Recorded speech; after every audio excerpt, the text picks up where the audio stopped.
Buenas noches, aquí estamos de nuevo. ¿Qué tal, Aleix? ¿Cómo estás? Muy bien, muy bien. ¿Cómo va eso? Como siempre. ¿Qué tal estas 2 semanas de vacaciones? Hombre, vacaciones no, Luis. Sin venir por aquí, vacaciones. Sin venir por aquí no es vacaciones, porque esto no es el juzgado. Bueno, de acuerdo. Pues nada, de eso vamos a hablar un poquito, o algo que más o menos tiene similitudes, ¿no?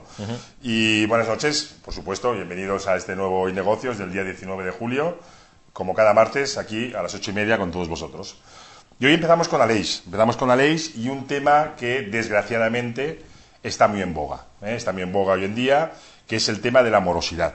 Bien, y vamos a hacer como una miniserie, un miniciclo, que constará de 2 partes, y en esta primera parte vamos a abordar lo que sería la morosidad preventiva, ¿correcto? Efectivamente, sí, se trata de un poco, para explicar, la idea es que la morosidad es un problema de las empresas, entonces se puede abordar de empresas también, y particulares, sí, pero digamos, sí, para el público de Hoy Negocios pensábamos más en una idea para empresas. Entonces, las empresas pueden atacar este problema de dos maneras. Antes de que se produzca, haciendo un poco algunas estrategias a nivel preventivo que vamos a explicar. Y desde luego cuando se ha producido, es decir, cuando ya es inevitable porque ya tienes el cliente que no te paga, pues esto dentro de 2 semanas vamos a explicar un poco qué estrategias o de qué manera se puede hacer para que se sea lo más efectivo posible en el cobro, porque muchas veces pues pasa que cuando vas a cobrar pues o la empresa no tiene bienes, o se ha ido al concurso, o la persona ha desaparecido. Muy bien, pues para centrar un poco el tema, Aleix, sí. Yo ya entraría y te diría, bueno, pues centrarnos un poquito en qué es la morosidad, evidentemente. Sí, un poco para que se entienda, cuando estamos hablando de morosidad estamos hablando de cuando existe un crédito, es decir, alguien debe un dinero y esa deuda es exigible, ¿vale? Y esto es importante, porque ¿qué quiere decir esto? Pero una pregunta, hay veces en que esa deuda no es exigible, porque en términos legales a veces me pierdo. Claro, por ejemplo, yo soy deudor. Yo soy deudor porque tengo una hipoteca. Vale, pero tienes unos plazos de tiempo, correcto. Bien. Entonces, la hipoteca, ¿cuándo empieza a ser, digamos, un crédito moroso, por así decirlo? Cuando yo tengo un plazo y no lo cumplo. ¿Vale? Esto es importante porque, ¿qué pasa a veces? Pues que a lo mejor tenemos acordados unos plazos de pago con nuestros clientes o con nuestros proveedores y la empresa, pues por lo que sea, pues pasa una situación de que a lo mejor se tiene que ir a concurso o no, o lo que sea. Entonces es importante, claro, entender que el cobro del dinero que te deben se puede exigir cuando el plazo ha vencido, no antes. Por tanto, si nosotros cobramos a 30 días o a 90 días o a 100 días, lo que ya veremos la semana que viene, que en principio está prohibido, pero se cobra a estos plazos tan dilatados, pues evidentemente nos tendremos que esperar a que venza el crédito para poderlo reclamar. ¿Cómo que está prohibido? Pero si esto es una práctica... ¿Está prohibido el cobrar a 120 días, a 60 días? Sí, está prohibido porque salió una ley que el gobierno y las administraciones públicas son las primeras que la incumplen, pero en principio hay una ley que fija el plazo máximo de cobro a 45 días para las facturas, sí. ¿A 45 días? A 45 días, sí. Y en principio es un plazo que no se puede negociar a más. Es decir, esto viene del sistema francés, que está bastante extendido de tener un plazo máximo fijado por la ley. Aquí se ha hecho, pero al día siguiente de salir la ley salió el señor Bustos de la Federación de Municipios y ya dijo que esos plazos los ayuntamientos no estaban en disposición de cumplirlos y que yo sepa, el resto de administraciones públicas tampoco los cumplen. Pero bueno, está en la ley. Como siempre en este país se legisla muy bien, pero la ley no se cumple. No se cumple. Bueno, pues tendremos que aplicar la ley, de alguna manera, ¿no? Ley, sí. El tema ómnibus por aquí se mueve también. No afecta. Aquí no afecta. No afecta porque, además de que es competencia básica del Estado, este asunto, y por tanto la comunidad autónoma catalana solamente podría regular para las instituciones autonómicas catalanas, pero además de eso, pues, en fin, el tema de la morosidad es una cosa que se ha discutido más en el ámbito del Parlamento español, con el paquete de medidas que se fueron implementando a raíz de la cuasi intervención de la Comunidad Europea. En fin, no nos vamos a ir por eso. Exacto. Nos estamos saliendo un poco del tema. Exacto, vamos a centrarnos. ¿Qué estrategias recomendarías tú para evitar situaciones en las que las empresas padecen morosidad? Sí. En primer lugar, tenemos que tener en cuenta dos cuestiones previas, por así decirlo, ¿vale? La primera es que no existe una solución universal para todas las empresas. No existe, ¿vale? ¿Por qué? Porque es muy diferente que yo me dedique a vender, por ejemplo, material de oficina por Internet, a que yo me dedique, pues, a prestar servicios de abogado, o que yo tenga una clínica dental, o que yo tenga una charcutería de barrio, ¿eh? Entonces, evidentemente, cada empresa tendrá que adaptar un poco las estrategias a sus necesidades, ¿vale? Esto es lo primero. Lo segundo es que, evidentemente, estas estrategias, lo más recomendable es que se implementen con un experto, ¿vale? Porque uno puede hacer a ojo lo que más o menos le salga el de la cabeza, pero seguramente será más efectivo y más rápido en la implementación de la estrategia, y los resultados se verán mejor si lo hacemos a través de la mano de un abogado o de un asesor experto, ¿eh? Claro, que echáis mano un poco a situaciones, claro, a situaciones previas que hayáis podido tener. Claro, porque un poco aportamos la experiencia, por así decirlo, de que sabemos exactamente la realidad de los tribunales, sabemos de qué manera se puede prevenir, y además, evidentemente, pues por un conocimiento legal y un bagaje legal que los empresarios a veces no tienen, ¿eh? Porque esto nos enseña, hasta ahora nos enseñaban las escuelas de negocio. Sí. Pero estamos hablando de situaciones en las que yo estoy entablando una relación comercial. Sí, ¿no? Sí, eso también es importante. Estas estrategias que vamos a explicar un poco ahora, estas estrategias también van un poco en función de la capacidad de negociación que tengamos nosotros. Por ejemplo, no es la misma la capacidad de negociación que puede tener a lo mejor una empresa que está en un entorno muy, muy competitivo, con una competencia muy voraz, por así decirlo, que una empresa que en cambio pues está pues empezando un nicho de mercado nuevo, o que no tiene tanta competencia, o por lo que sea, por cuestiones de proximidad o de localización física, o de incluso de preparación o de confianza, pues tenga posibilidades de imponer condiciones con más facilidad a sus clientes. Porque al final esto, cuando hablamos de estas estrategias, es imponerle a tu cliente, por así decirlo, condiciones para que tú le prestes el servicio o le vendas el bien. Claro. Por tanto, claro, cuanto más sobrado vayas de clientes, más fácil será que estas estrategias las puedas implementar. A veces estas estrategias vienen determinadas por el mercado. Por ejemplo, en el negocio de Internet, pues está muy extendido el pago electrónico, ya sea con la plataforma de pago de PayPal o bien a través de tarjeta de crédito.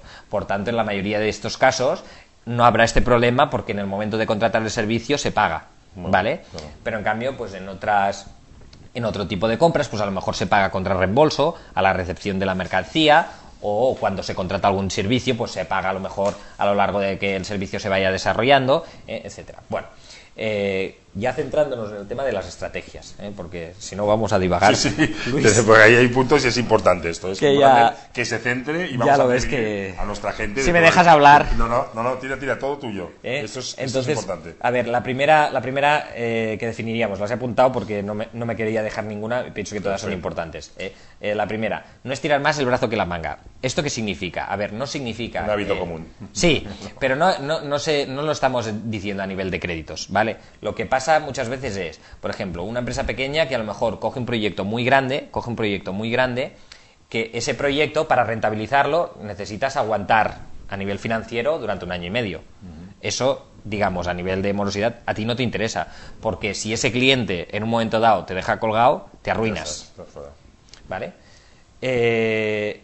También, ¿a qué nos estamos refiriendo con esto? También es conveniente que las empresas normalmente, cuando cobran, cobran en el B2B, es decir, cuando son en contratación entre empresas, cobran habitualmente con efectos. Con efectos quiero decir con pagarés o letras de cambio. Esto es muy común. O con recibos, con un vencimiento diferido, es decir, con un vencimiento lejano en el tiempo, ¿vale? ¿Qué ocurre? Estos efectos se pueden presentar al cobro a un banco. Líneas de descuento. Exacto, a través de líneas de descuento, ¿vale? Es una práctica muy común. Bueno, pues no es conveniente tener todo el papel descontado, porque cuando tienes una devolución, que la puedes tener y la vas a tener, cuando tienes una devolución, claro, lo que ocurre es que si tienes la línea muy dispuesta, ya no tienes disponibilidad. Esto creo que ha sido uno de los grandes problemas en esta crisis. Sí. El tema de vivir por encima de las posibilidades de las empresas Cuando hablamos de no estirar más el brazo que la manga, hablamos de tener siempre presente, es decir, tener siempre presente que los recursos de la empresa no son todos disponibles y que hay una parte que la vas a tener que guardar para posibles eventualidades en cobros, ¿vale? Luego la segunda estrategia, que es diferir pagos y anticipar cobros. Bueno, anticipar cobros y diferir pagos. Bueno, esta es de cajón, pero no solo que es de cajón, sino que es importante decirlo porque a veces, por ejemplo, nos puede salir más a cuenta hacer un pago más tarde pagando un interés y hacer el cobro lo más pronto posible haciendo un descuento, que no correr nosotros con el riesgo del impago. ¿Vale? Porque, por ejemplo, muchas veces estamos invirtiendo un montón de recursos en algún tipo de proyecto, ¿vale? Si solamente destinamos horas no pasa nada, pero si tenemos costes asociados a un proyecto concreto, por ejemplo, pues porque tú te estás poniendo materia prima o porque tienes personal contratado o lo que sea y eso te genera un coste importante, el hecho de que puedas anticipar el cobro te da una seguridad en el cobro que esa no la vas a tener si lo difieres, ¿vale? Y el diferir los pagos pues es lo mismo. Si luego se produce el vencimiento y por lo que sea la empresa está en una situación que no puede asumirlo, pues bueno, siempre tienes estrategias, por ejemplo el concurso, que lo vamos a hablar luego, pero si tú aquello ya lo has pagado, es un recurso que ya no tienes en la empresa, ¿vale? Luego dividir el riesgo cliente, esta también es muy evidente, huyamos del monocliente, huyamos de eso, porque eso sí que nos da un problema, que es que cuando ese cliente tiene problemas, primero nos los traspasa a nosotros y después además de que nos los traspasa a nosotros lo vamos a tener, diversificar, porque primero, porque si tenemos un solo cliente no le vamos a poder imponer condiciones, y segundo, porque si este cliente luego tiene algún problema en su tesorería, nos lo va a traspasar a nosotros. Más vale 100 clientes de 1000 que uno de 100.000, ¿no? En definitiva. Cuarta, procurarse garantías de cobro, en especial cuando empezamos con un cliente. Procurarse garantías de cobro, estamos hablando de o bien garantizar el cobro mediante por ejemplo, con un cliente que empezamos, cobrarle una fianza, por ejemplo. Un porcentaje, un tanto por ciento, una fianza, a lo mejor una cantidad que tú a lo mejor tú sabes que es un cliente que cada mes le vas a facturar tantas y le dices, oye, este dinero me lo depositas como fianza o como pago a cuenta de la primera factura y a partir de aquí vamos trabajando y a cada vencimiento lo vas atendiendo. Esto, como decíamos, depende un poco de la capacidad que tú tengas de imponerle al cliente, pero evidentemente si tú la tienes, oye, pues hazlo, ¿vale? Más garantías, tarjetas de crédito, que funciona mucho con ventas de pequeño importe, o sea, hasta 200, 300 euros, siempre nos va a salir más a cuenta funcionar a través de una tarjeta de crédito, porque a partir de ahí el riesgo de impago lo va a tener la empresa, efectivamente. Visa o quien sea que emite la tarjeta de crédito. Aval, pero cuando estamos hablando de un aval, no solo estamos refiriéndonos al aval bancario, porque la gente enseguida piensa al aval bancario. No, podemos pedir un aval bancario y ese funciona bien, pero luego también podemos pedirle, por ejemplo, si es una empresa a la que le estamos contratando en un escenario B2B, también podemos pedir un aval del administrador, por ejemplo, o de alguna de las otras empresas del grupo, por ejemplo. ¿Un aval del administrador? Sí. A ver, como siempre depende de la capacidad de negociación que tengas, pero evidentemente si estás contratando con una empresa, a nivel de pequeñas y medianas empresas, esto se hace. Por tanto, luego también, si lo que vendemos son productos, podemos articular la garantía en el producto. ¿Qué quiere decir? Retrasar la entrega, por ejemplo, entregar contra reembolso, que sería una manera, digamos, de hacer, sí, pero más de estar por casa de lo que se llama el crédito documentario, que es como funciona a nivel de mercancías ya más con mayor volumen. El crédito documentario pues es lo mismo, significa que tú cobras en el momento que entregas la mercancía, ¿vale? Otra posibilidad que es reservarse el dominio de las mercancías que transmites. ¿Qué quiere decir? Que yo esas mercancías las tiene mi cliente en su almacén, pero si no me las paga puedo ir al almacén y llevármelas, ¿vale? Eso también se puede hacer. O sea, que no son tuyas hasta que no me pagues. Sí. Quiero decir que cuando hablamos de garantías, pues hay muchas y muy diversas garantías. ¿Y todas estas están tipificadas? No. Tú puedes hasta incluso inventarte una garantía, vaya, en esta línea. Nos podríamos inventar una garantía, sí. Bien. Si no está prohibida y no va contra las leyes y tal, en principio nos podríamos inventar una garantía. Bueno. Por eso es importante lo que decíamos antes, buscar una solución tailor-made, o sea, trabajo desastre, con abogado especializado, específico para cada empresa, porque no existe una solución universal. Probablemente lo que mejor funcione es una combinación de estas estrategias que hemos dicho, es decir, una combinación entre una parte cobrarlo más tarde, otra parte garantizarlo de esta manera, otra parte tener tú articulado el contrato de manera que el cliente necesite que tú tal.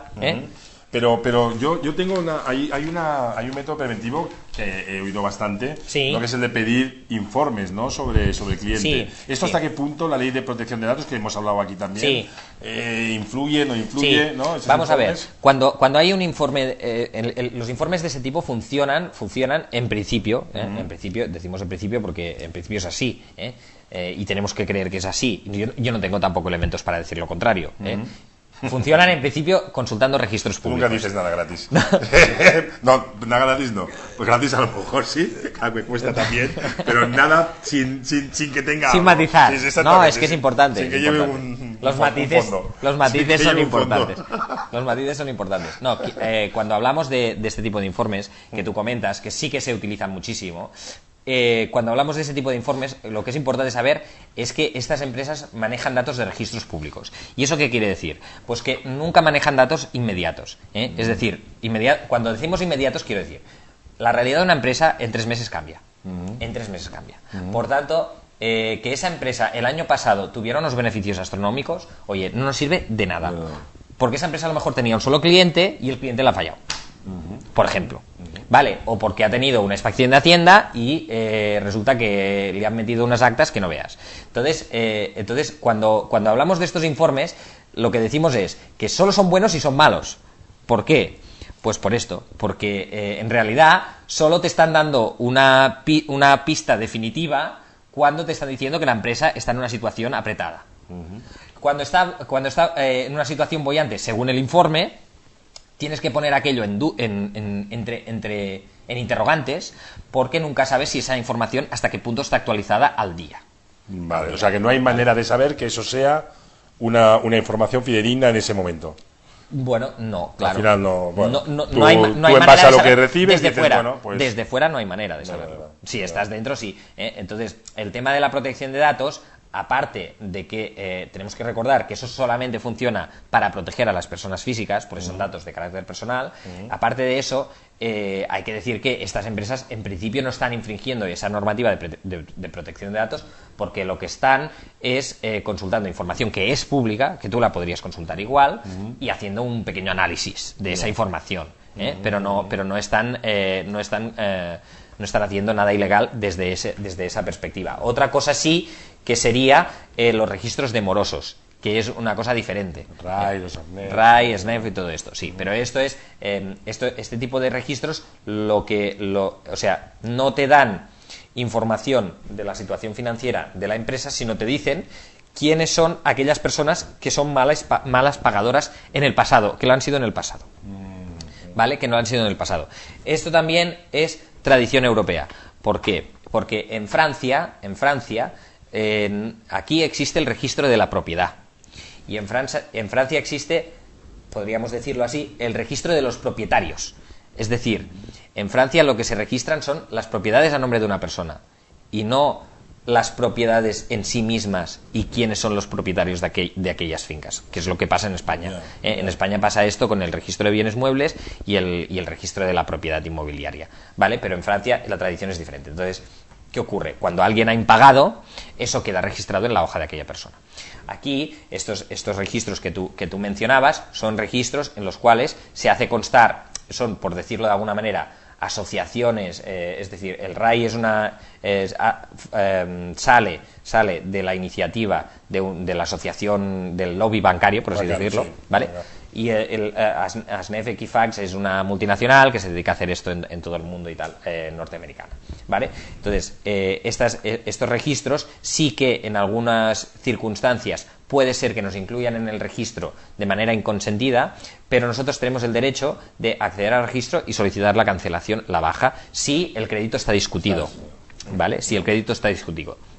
También es importante decir dos cosas. La primera, que estos registros no son públicos, es decir, tú no los puedes consultar. Solamente los puede consultar la persona que previamente es socia o ha, digamos, contratado el servicio del registro de morosos, por así decirlo. ¿Vale? Por tanto, no son accesibles al gran público. Tienes que pagar para acceder a ellos y tal, y tienes que tener unas condiciones. Y segundo, que en principio la información que dan es desde este punto de vista relevante, es decir, que dan una información con una finalidad concreta, ¿vale?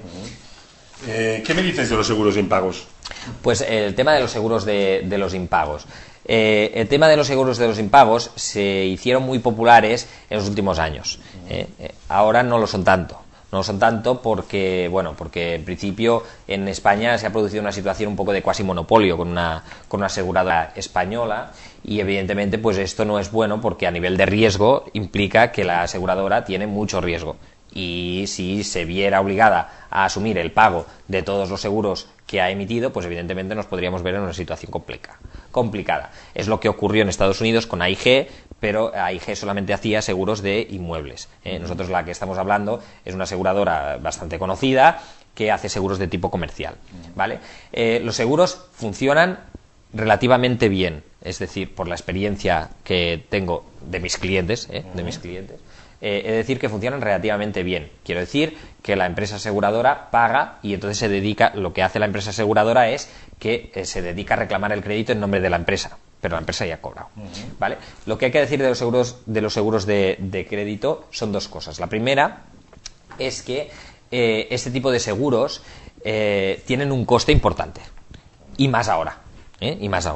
Por tanto, en un escenario como el que estamos ahora, de márgenes ajustados, de descenso de precios generalizados, sobre todo en el comercio, etcétera, puede ser que muchas empresas este tipo de seguros no se lo puedan ni plantear, porque se le comen el margen, ¿vale? Porque es un gasto que además tienes tanto si cobras como si no cobras. Tanto si no cobras como si cobras. Es decir, si luego el cliente te paga, la empresa aseguradora te cobra exactamente igual, ¿vale? Es una prima de seguro, ¿vale? Esto por un lado. Y luego, por otro lado, es que es un seguro en el cual es la empresa aseguradora luego la que toma la decisión del riesgo cliente. Es decir, en la medida en la que la empresa aseguradora te va a decir hasta cuánto te va a cubrir sobre ese cliente, tú a ese cliente, si le dejas algo más, puede ser que no lo cobres. Vale, por tanto, en este sentido, puede ser que en determinado tipo de sectores o para determinado tipo de empresas no funcione tampoco esta estrategia. No obstante, he de decir que funciona relativamente bien hasta donde yo sé, con estos dos peros que estábamos comentando, que es un tema de coste importante, limita bastante, y limitación del riesgo cliente. Claro, porque en muchos casos el riesgo cliente es cero, y entonces cuando te encuentras con eso, ¿qué haces? Claro. Muy bien, bueno, yo seguiríamos aquí porque esto es largo e importante, pero bueno, por todo lo que hemos analizado, veo que no hay una solución milagrosa. No, es un poco lo hemos comentado al principio, no hay una solución universal que sea aplicable para todos los sectores y en todos los supuestos. Siempre habrá que ir caso por caso, y seguramente habrá que ir a buscar una combinación de estrategias de las que comentábamos antes. El tema de métodos de cobro ha evolucionado muchísimo también. Ahora está hace muy poco, escasos 2-3 años, salió el método del confirming, que también es como una especie de anticipo. Lo que pasa que el confirming funciona que el pago te lo hace directamente la entidad bancaria y no se puede retroceder. Por tanto, es una especie como de descuento de pagarés o de letras. No sé si estoy siendo muy técnico, Luis. No, bien. Vale. Se me sigue, ¿no? Se te sigue. Vale. Sí. Pues, creo que lo está viviendo mucha gente todo esto. Pues el confirming es como un descuento de pagarés o de letras, pero es irrevocable en principio. El confirming es irrevocable. La letra que te la pueden... No como la letra que se puede devolver, ¿vale? Porque el banco lo que hace es que el deudor, a partir del momento en que la empresa proveedora asegura el confirming, el que te debe es el banco, ¿vale? Por tanto, en principio, porque hoy en día, ya sabes que también el tema bancario, ya sabes cómo está. Pero en principio, por confirming, pues es un método de cobro que funciona. Entonces, lo que comentábamos es que, claro, normalmente lo mejor será, primero, buscar en función de la empresa lo que vende y lo que no vende, dónde está el riesgo. ¿Vale? En función de dónde esté el riesgo, intentar articularlo a través de los contratos que se firmen con los clientes, si es que se firman contratos.